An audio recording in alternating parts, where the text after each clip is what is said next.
कोई सरकार नीचे के पानी का लेवल बढ़ा सकती है क्या? जोर से बोलिए जरा। नहीं। नेचुरल रिसोर्सेज कोई सरकार जनरेट कर सकती है क्या? नहीं। सरकार फैक्ट्रियां लगा सकती है, आपका कोयला नहीं बढ़ा सकती, आपका पानी नहीं बढ़ा सकती, आपकी जमीन नहीं बढ़ा सकती, जमीन तो वहीं है। हर चीज बिना खाद के पैदा ही नहीं हो पा रहा है। दूध की क्या स्थिति है देखिए, जब कोरोना आया था सब कुछ बंद था, तो कहीं आपने दूध सड़क पे फैलते हुए देखा क्या? जोर से बताइए जरा। न चाय की दुकान खुली थी, न मिठाई की दुकान खुली थी, न शादी विवाह हो रहा था, कुछ नहीं हो रहा था, सब मामला ठप पड़ा हुआ था। उसके बाद कहीं आपने दूध की नदी फैलते देखा क्या? नहीं। वास्तव में उतना ही दूध पैदा होता है कि पूरा भारत ठप हो जाए, तब जाके जो दूध है उससे हमें पीने को मिल सकता है शुद्ध दूध। कोरोना के समय शुद्ध दूध मिल रहा था। एक बात और बताऊं आपको, कोरोना के समय राम राज्य भी था। कोरोना के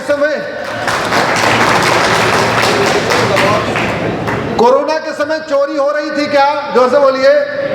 क्योंकि चोर के मन में खौफ था, चोरी करने जाऊंगा, क्या पता जिसके यहाँ चोरी करूं इसको कोरोना हो रखा होगा, हमको कोरोना हो जाएगा, मैं मर जाऊंगा।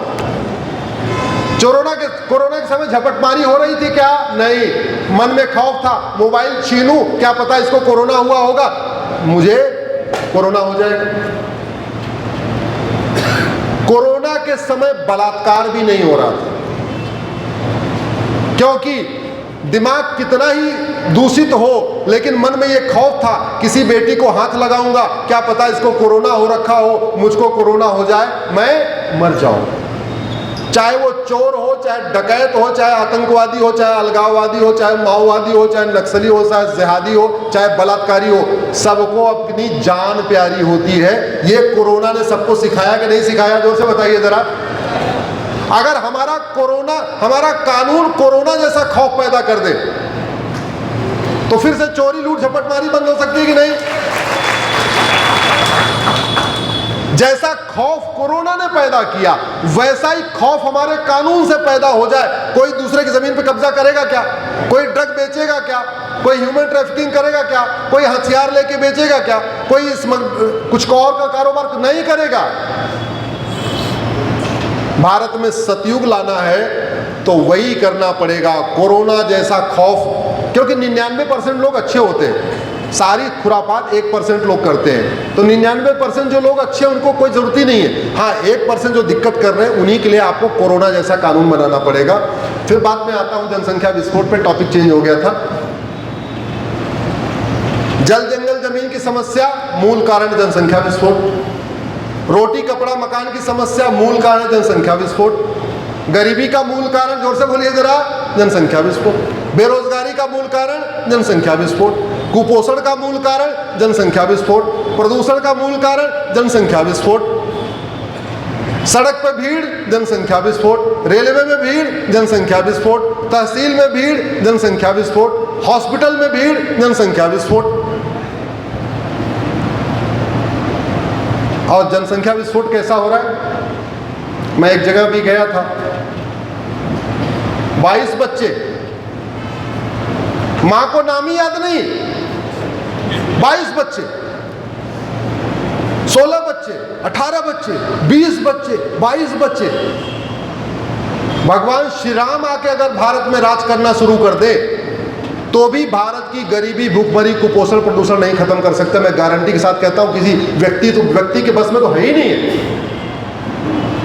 जब तक 2 करोड़ घर बनता है तब तक 10 करोड़ बेघर पैदा हो जाते हैं। आप टैक्स दे दे के मर जाएंगे, आप इनकम टैक्स दे के, जीएसटी दे के, टोल टैक्स दे के, रोड टैक्स दे के आपका पूरा खून चूस लिया जाए, उसके बाद भी बेघर खत्म नहीं होंगे। क्यों? क्योंकि 90,000 बच्चे रोज पैदा हो रहे हैं। चीन जिसका क्षेत्रफल हमसे 3 गुना ज्यादा है, वहां 45,000 बच्चे पैदा हो रहे हैं। भारत जिसका क्षेत्रफल चीन का 1/3 है, वहां 90,000 बच्चे पैदा हो रहे हैं। अमेरिका जिसका क्षेत्रफल हमसे 3 गुना ज्यादा है, वहां 11,000 बच्चे पैदा हो रहे हैं। हमारा अमेरिका का क्षेत्रफल 1/3 है अमेरिका से, यहां 90,000 बच्चे पैदा हो रहे हैं। रूस जिसका क्षेत्रफल हमसे 5 गुना ज्यादा है, वहां 4000 बच्चे रोज पैदा हो रहे हैं और हमारे यहाँ 90,000 बच्चे पैदा हो रहे हैं। कनाडा जिसका क्षेत्रफल हमसे 2.5 गुना ज्यादा है, वहां 6000 बच्चे रोज पैदा हो रहे हैं, हमारे यहाँ 90,000 बच्चे पैदा हो रहे हैं। ऑस्ट्रेलिया जिसका क्षेत्रफल हमसे 2.5 गुना ज्यादा है, वहां 1000 बच्चे रोज पैदा हो रहे हैं, हमारे यहाँ 90,000 बच्चे रोज पैदा हो रहे हैं। कोई आ जाए, मैं कह रहा हूं भगवान श्री राम आके अगर यहां पे राज करना शुरू कर दे तो भी वो गरीबी, भूखमरी, कुपोषण, प्रदूषण नहीं ठीक कर सकते, सबको मकान नहीं दे सकते, क्योंकि जब तक 2 करोड़ घर मिलता है 10 करोड़ बेघर पैदा हो जाते हैं। 5 साल में कोई भी सरकार मैक्सिमम 2 करोड़ घर बनाती है और 90,000 पर डे के हिसाब से 5 साल में 17 करोड़ बच्चे पैदा हो गए। उस 17 करोड़ में बहुत कम है जो गरीबी रेखा के ऊपर है, ज्यादातर कितने हैं गरीबी रेखा के नीचे वाले। जब भारत की जनसंख्या 40 करोड़ थी तो 4 करोड़ लोगों को मुफ्त में राशन देना पड़ रहा था, यानी 10% लोगों को। आज भारत की जनसंख्या 150 करोड़ है, 83 करोड़ लोगों को राशन में देना पड़ रहा है, यानी 65% लोगों को मुफ्त में राशन देना पड़ रहा है। आप बताओ गरीबी बढ़ रही कि घट रही? जोर से बताइए जरा। ये तो आंकड़े हैं, फैक्ट है, कड़वी सच्चाई है। सरकार जब तक 2 करोड़ लोगों को रोजगार दे पाती है, 10 करोड़ बेरोजगार बढ़ जाते हैं। इसलिए सरकार किसी की हो, बेरोजगारी खत्म नहीं हो सकती। समाधान यही है, हम दो, हमारे दो, सबके दो। जोर से बोलिए, हम दो, हमारे दो, ज्यादा से ज्यादा 3, लेकिन 3 से ज्यादा ठीक नहीं है और किसी को समझा के आप इसको ठीक नहीं कर सकते। अगर हमने चीन के साथ कानून बनाया होता, जब चीन ने अपना जनसंख्या नियंत्रण कानून बनाया था, तो भारत की जनसंख्या 90 करोड़ होती। आज हम 150 करोड़ हो गए। 60 करोड़ फालतू पैदा हो गए भारत में। हाँ, 60 करोड़ फालतू पैदा हो गए। 90 करोड़ होते हैं। मैं अब चीन को कोई दुश्मन कहे, कुछ कहे, है तो पड़ोसी, तो जो उसकी अच्छी चीजें उसको सीखना चाहिए हमें। अच्छी बातें उसने किया, भाई विश्व महाशक्ति बन गया, सब कुछ किया, तो कुछ ने तो अच्छा काम किया उसने ना। अलग बात है उसके सैनिक हमारे सैनिक से लड़ते रहते हैं, वो उसका स्वभाव है, लेकिन अच्छे काम किए उसने। हम अंग्रेजों के गुलाम थे और चीन जापान का गुलाम था। हम 47 में आजाद हुए और चीन 49 में आजाद हुआ। हम आजाद होके केवल यहाँ पे नारेबाजी कर रहे थे, भाषणबाजी कर रहे थे, अपनी ब्रांडिंग कर रहे थे और तू मैं कर रहे थे। चीन ने आजाद होते पहला काम क्या किया? पूरे के पूरे चीन से जापानियों का नामो निशान मिटाया। न किसी जापानी के नाम पे सड़क, न जापानी के नाम पे मोहल्ला, न जापानी के नाम पे गली। दूसरा, हम दो, हमारे दो, सबके दो, और जो नहीं मानेगा जाओ। चीन में रहना है तो हम दो, हमारे दो करना पड़ेगा। लगभग 65 करोड़ बच्चों को उसने पैदा होने से रोक दिया। सर्वे आया था कि अगर उसने कानून नहीं बनाया होता तो उसकी जनसंख्या आज 65 करोड़ ज़्यादा होती। हमने बनाया होता तो हमारी 65 करोड़ कम होती, 90-95 करोड़ होते तो काफ़ी जीवन में शांति होती कि नहीं होती? जोर जोर से बोलिए जरा। पहले हम लोग दिल्ली में ना कहते थे एमपी वाला गेहूँ, बड़ा फेमस था।